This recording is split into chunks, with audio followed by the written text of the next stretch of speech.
Ah, Agora nós vamos dar continuidade à discussão da aula anterior. Antes nós entendemos um pouco sobre quais são esses princípios fundamentais, né, que vão formar essa base para a gente conseguir definir agora os chamados teoremas para a geometria plana. E isso, na verdade, é algo muito importante, né, porque nas disciplinas do ciclo básico da matemática, no cálculo 1, cálculo 2, equações diferenciais, matemática aplicada, a gente sempre vai se deparar com teoremas. Na álgebra linear também. E esses teoremas são sempre definidos a partir de axiomas mais fundamentais, certo? Porém, no contexto agora da geometria plana, é mais fácil a gente começar a se adaptar com essa linguagem porque os conceitos e os teoremas são mais simples. E entendendo isso agora vai facilitar muito para as disciplinas mais complexas do cálculo, que envolvem cálculo, certo? E bem, mas antes agora de introduzir alguns teoremas, a gente vai introduzir primeiro o tópico do assunto, que é da trigonometria, né? Que afinal é o estudo de triângulos. E, e agora a gente consegue introduzir um triângulo, porque nós já temos alguns elementos fundamentais na geometria plana, aqueles objetos que nós discutimos na última aula, que é a eu sei que em segmentos de reta, por exemplo, são formados por pontos, né? A gente tem a questão do ponto, da reta, o segmento de reta, a semi-reta. Mas agora, considerando os segmentos, a gente pode unir esses segmentos, né? E a gente já formou uma estrutura nova, por exemplo, na aula anterior, que foi quando eu tenho dois segmentos de reta com um vértice específico, a gente vai formar uma coisa que é um ângulo. E o que acontece agora quando a gente une três segmentos de reta? Intercepta os três assim. Então, a gente vai criar a primeira figura geométrica que vai ser um triângulo, né? Esse é o primeiro objeto aqui, que é um polígono, já, né? Ele tem três lados. E agora vão surgir várias outras estruturas que a gente pode definir. E regras que vão surgir, teoremas, e outras relações que vão surgir a partir dessa nova definição de uma estrutura que tem três lados, fechada. E é isso que a gente vai estudar agora, né? Antes de partir para isso, a gente vai primeiro definir algumas coisas, mais uma vez, em termos de nomenclatura, certo? Que é importante. Primeiro, quais são os tipos de triângulos que podem existir, né? Porque a gente vai discutir mais à frente as relações de semelhança entre triângulos, de proporcionalidade. Então a gente precisa entender primeiro quais são os tipos de triângulo. A gente tem duas classificações para triângulos, né? A classificação enquanto aos ângulos e a gente também pode classificá-los enquanto aos lados, né? E em termos de congruência. A gente tem três tipos de triângulos em classificação enquanto aos lados, que são os triângulos escaleno. A gente vai ter o triângulo isósceles.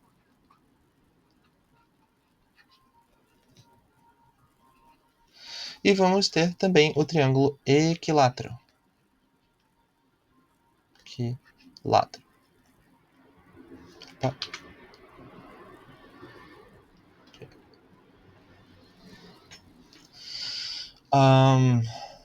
O triângulo escaleno possui três lados diferentes. Então vamos supor este triângulo aqui, ó. Este lado é diferente deste lado, que é diferente deste lado, né?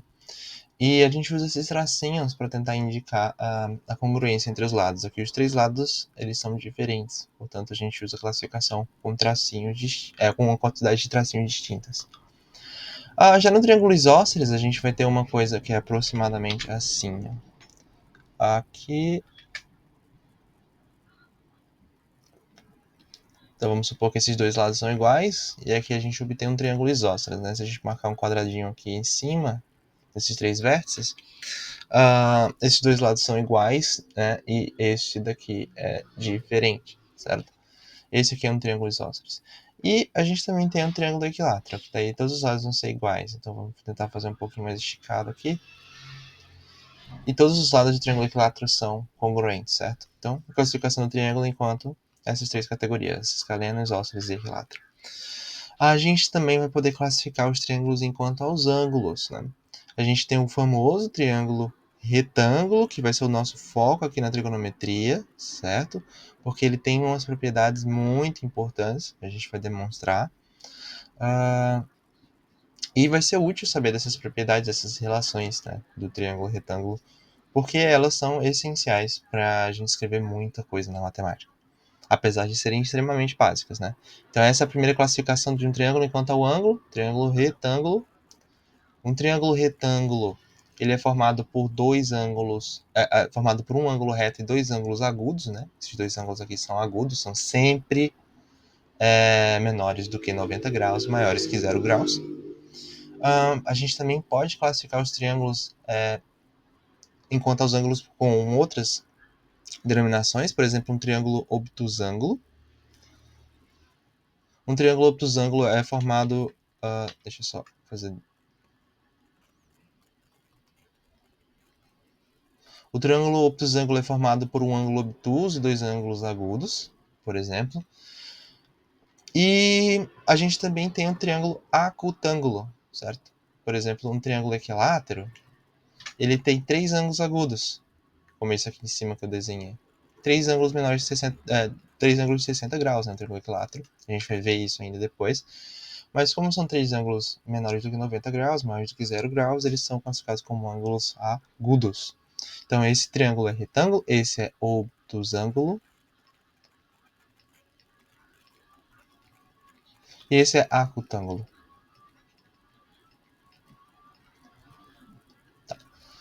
E a partir de um postulado, que é que a menor distância entre dois pontos é o comprimento do segmento de reta que os une, né? Isso é um postulado fundamental da geometria plana, isso é uma coisa que a gente verifica, que é um axioma, né? É um conceito fundamental. Se eu tenho dois pontos, a menor distância entre dois pontos não pode ser essa ou essa. Sempre vai ser a reta que os une, certo? Então, a partir dessa definição, a gente também já determina que a questão da desigualdade triangular, né? Que para que um triângulo exista, é necessário que, se eu tenho um triângulo, por exemplo, assim, com lados A, B e C, para que esse triângulo seja real, para que esse postulado seja verdadeiro, e a gente sabe que ele é, obviamente, a soma desses outros dois lados, B mais C, com certeza tem que ser maior do que A. Tá? Então, isso daqui é chamado de desigualdade triangular, porque a gente é a condição de existência de um triângulo em si, né? Então, a primeira coisa que a gente vai definir também aqui é isso, a condição de existência de um triângulo, e isso daqui vem de um axioma, certo? Então, não é um teorema em si, é uma condição que é derivada de um axioma, que é que a menor distância entre dois pontos é formada pelo segmento de reta que os une, certo? E isso é verdade, tá? Todo triângulo tem que respeitar isso daqui, certo? Se esse lado é maior, por exemplo, se B mais C é menor do que A, isso não faz sentido, porque o triângulo não vai se fechar, concordam?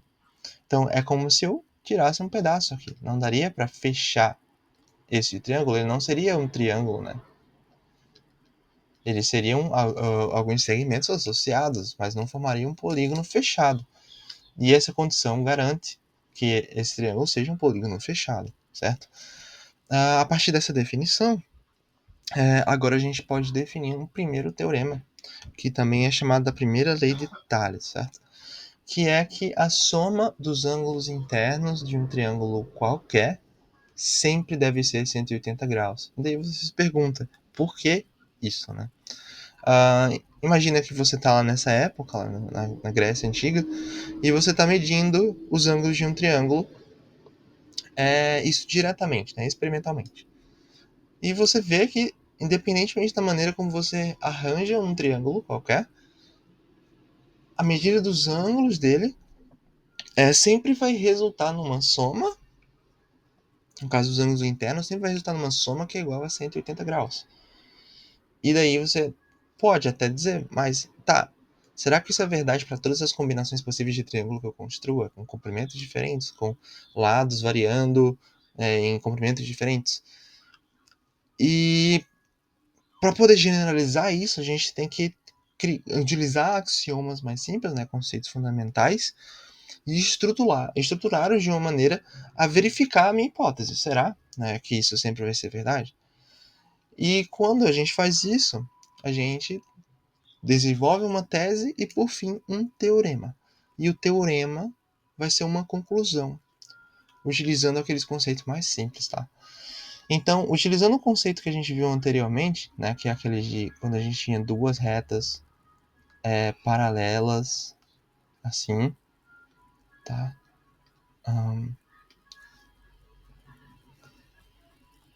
Quando a gente tinha duas retas paralelas interceptadas, por exemplo, por uma reta transversal, a gente vai utilizar algo semelhante aqui para provar que a soma dos ângulos internos de um triângulo sempre vai ser 180 graus, utilizando aqueles conceitos, aqueles princípios que nós vimos de congruência dos ângulos, quando a gente tem essa condição específica, tá? Então vamos supor que essas retas elas são acessórios para a gente justificar essas congruências, tá? E aqui a gente vai traçar mais dois segmentos de reta, certo? Para formar um triângulo. Aqui.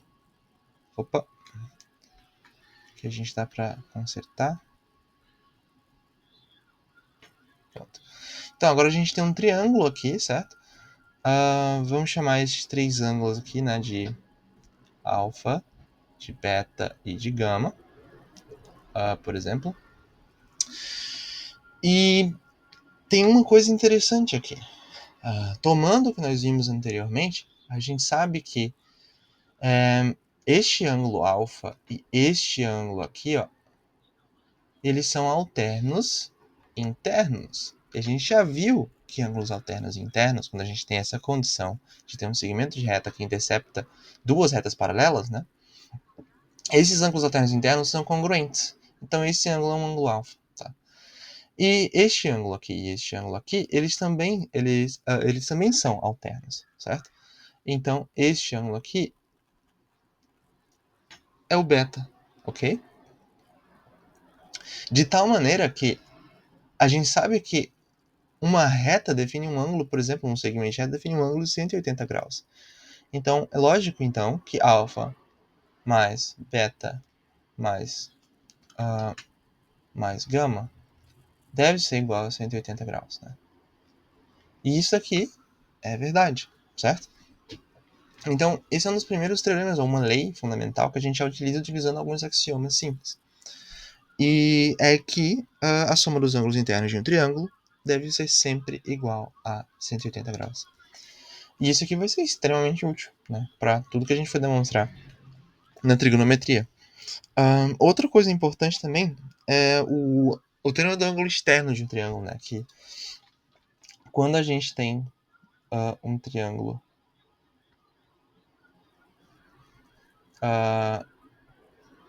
um triângulo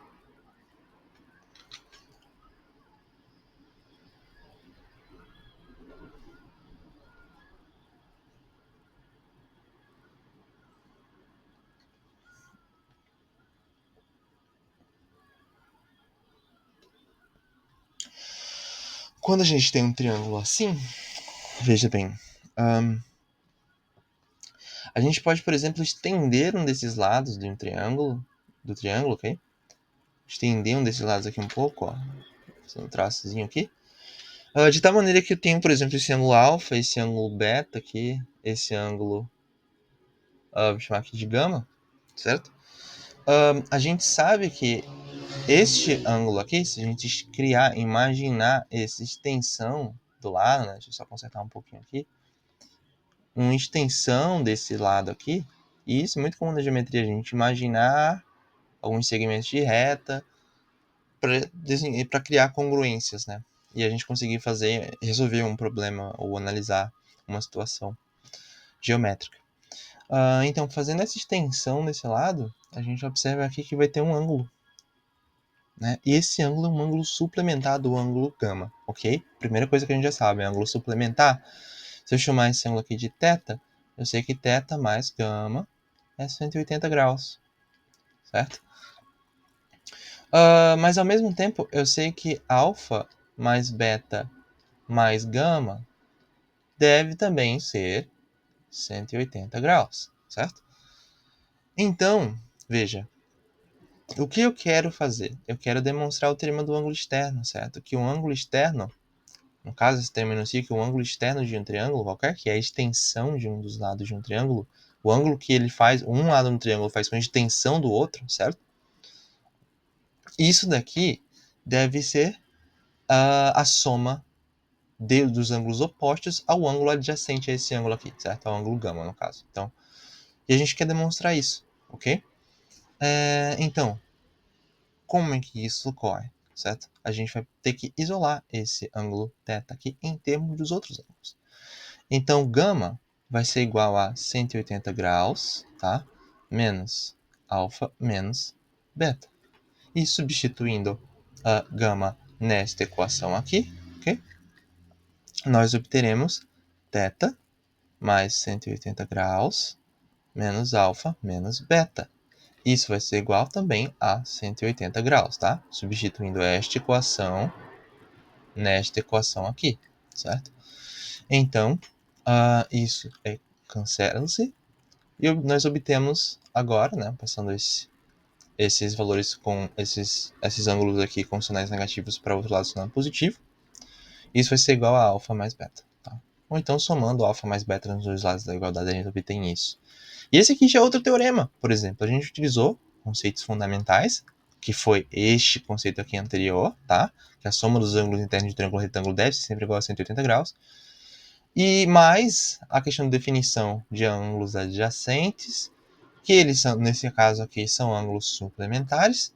E isso a gente consegue demonstrar o teorema do ângulo externo, que o ângulo externo de um triângulo qualquer, ele sempre vai ser igual à soma dos ângulos opostos ao ângulo adjacente ao ângulo externo, ok?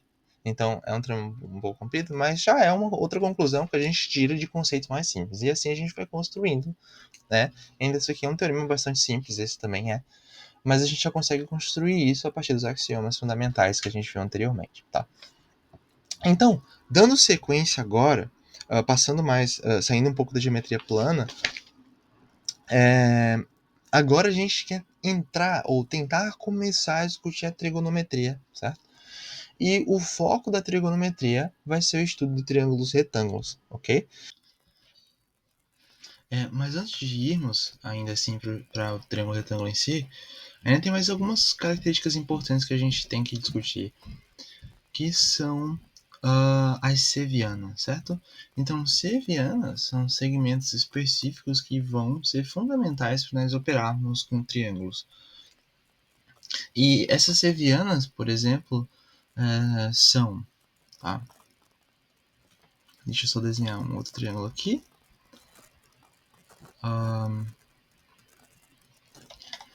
São, por exemplo, a altura, né, que eu acho que é a mais comum. Então, por exemplo, uma das alturas do triângulo pode ser este segmento aqui, tá? Então, a altura do triângulo vai ser esse segmento que parte de um dos vértices do triângulo, parte dos vértices e faz um ângulo de 90 graus, tá? Faz um ângulo de 90 graus com um dos lados do triângulo, né? Então, isso aqui é uma altura desse triângulo. Por que uma altura? Porque existe mais do que uma altura. Então, isso daqui a gente podia traçar outra altura para esse triângulo, tá? Uma outra altura seria, por exemplo, talvez como esse triângulo não é equilátero, a gente procura aqui onde faz um ângulo de 90 graus aproximadamente, certo? E a gente determina outra altura. Então, isso vai ser a definição de altura de um triângulo. A gente também vai ter outras sevianas, certo? Então, as sevianas primeiro, a altura, tá? Vai ser essencial, por exemplo, a gente determinar a área, que vai ser outro elemento importante para o triângulo, que a gente não vai ver aqui nesse contexto, certo? Porque para geometria plana, primeiro a gente agora, aliás, para trigonometria, primeiro a gente está mais interessado agora nessas classificações de triângulos e na parte de semelhança de triângulos, né? Então a gente não vai discutir a questão de área.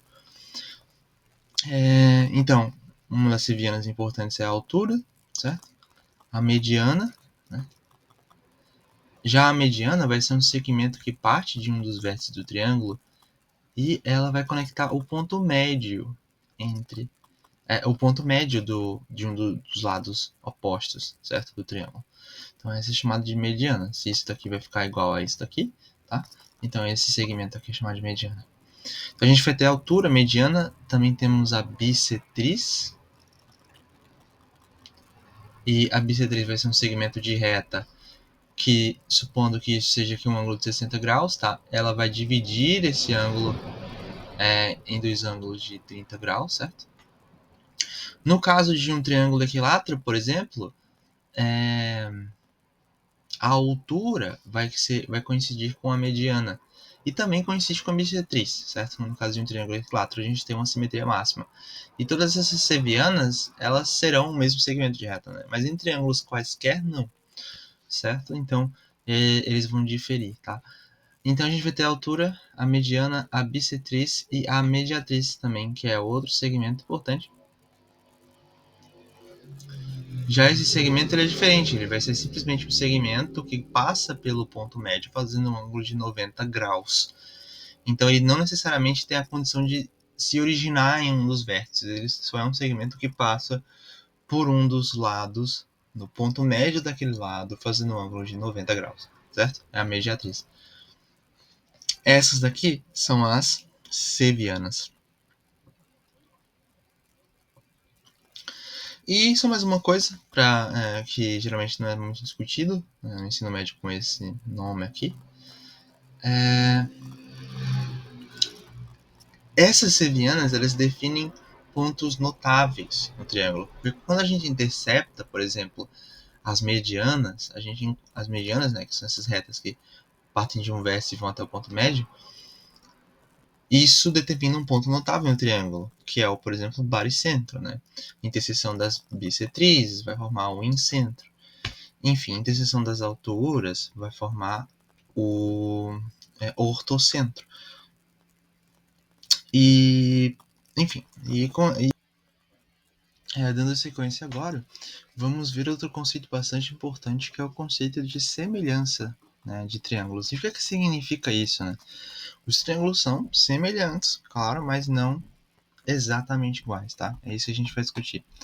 Então, o que seria, por exemplo, duas coisas que são iguais? Se eu desenhar um triângulo aqui, esse triângulozinho, e eu simplesmente copiar exatamente, tá? Isso aqui é uma cópia idêntica desse triângulo. Esses triângulos são iguais, tá? Já esse triângulo aqui, vou deixar isso igual. Já este outro triângulo aqui, ele não é um triângulo exatamente igual, tá? Mas eu vou chamar esse outro triângulo grandão aqui de um triângulo semelhante a este primeiro, né? Então esse era o meu triângulo original, esse é o segundo triângulo, e esse é um terceiro triângulo aqui, tá? Este triângulo é semelhante a esses dois. O triângulo 2 é igual ao triângulo 1, certo? E o que significa então ser semelhante? Significa que existe uma relação de proporcionalidade entre os lados do triângulo 3 e do triângulo 1. E o que significa isso? Significa que esse triângulo ele é semelhante a este por uma escala, por um fator que o escala em relação ao primeiro triângulo. O que significa isso? Mais uma vez, é que esse simplesmente é uma versão ampliada. Então existe uma relação de proporcionalidade entre os lados desse triângulo, supondo aqui que, por exemplo, esse triângulo seja formado por lados A, B e C, né? E esse triângulo seja formado por C, D e E. A relação entre os lados, por exemplo, B sobre D, os lados equivalentes aqui, e A sobre E, por exemplo, e C... eu devia ter feito o seguinte, vamos trocar o C por F aqui só para... e C sobre F, tudo isso vai ser sempre um valor constante, que é uma constante de proporcionalidade, né? Então existe uma relação de proporção entre os lados dessas duas figuras, é simplesmente um fator de escala, ok? Então se isso aqui for uma ampliação, se esse triângulo 3 for simplesmente uma ampliação de todos os lados por um fator de 10, então por exemplo, o B vai ser igual a 10 vezes o D, certo? Então, 10D sobre D vai ser igual a K, tá? Isso implica que K vai ser igual a 10. Então, o fator de proporcionalidade entre esses dois triângulos aqui é de 10. Significa que esse triângulo é uma versão ampliada em 10 vezes desse primeiro triângulo. E este triângulo aqui é uma função, é um triângulo reduzido, né? Diminuído em 10 vezes. Né? Então, a gente divide por 10 para obter. Esse lado desse triângulo tem que ser dividido por 10 para a gente obter esse lado D aqui, desse triângulo, certo? Então, isso garante que esses triângulos são semelhantes. E os critérios de semelhança que existem envolvem correlação com os ângulos, por exemplo, e os lados. Né? Então, se um triângulo, por exemplo, possui um ângulo e dois lados congruentes a um segundo triângulo, por exemplo, então esses dois triângulos serão semelhantes, né? Por um critério de semelhança específico, né? Que é lado, ângulo, lado. Se todos os lados, por exemplo, aqui, ó, todos os lados aqui, todos os ângulos, aliás, eles são iguais, né? Então, todos os ângulos são iguais. Então, a gente tem um critério de que, como os ângulos são todos congruentes, com certeza esses triângulos são semelhantes, certo?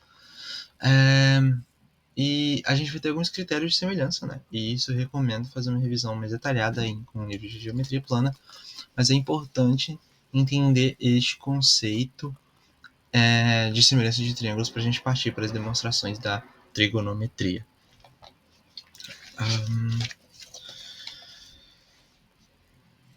E eu acho que é isso por enquanto, nessa revisão rápida de geometria plana. Pelo que eu tinha preparado aqui, a gente não vai poder discutir tudo, porque realmente tem muita coisa na trigonometria, então eu recomendo muito utilizar os livros do Morgado, mas até então, o livro do Morgado, de Gelson Iese, também de geometria plana, mas até então eu acho que a gente já tem tudo que é necessário para dar sequência agora aos estudos da trigonometria, né? Finalizada essa revisão de geometria plana. Tem um outro teorema que eu queria discutir aqui, mas eu vou dividir para a próxima aula, que é o teorema da arca-paz. E depois a gente em seguida vai discutir a lei dos senos e a lei dos cossenos, que vão ser dois pontos importantes. E o teorema do arco-capaz é utilizado para demonstrar a lei dos senos. Né? E a lei dos cossenos a gente vai demonstrar utilizando o que a gente já discutiu até aqui, certo? E em seguida, finalmente, a gente vai discutir o triângulo retângulo.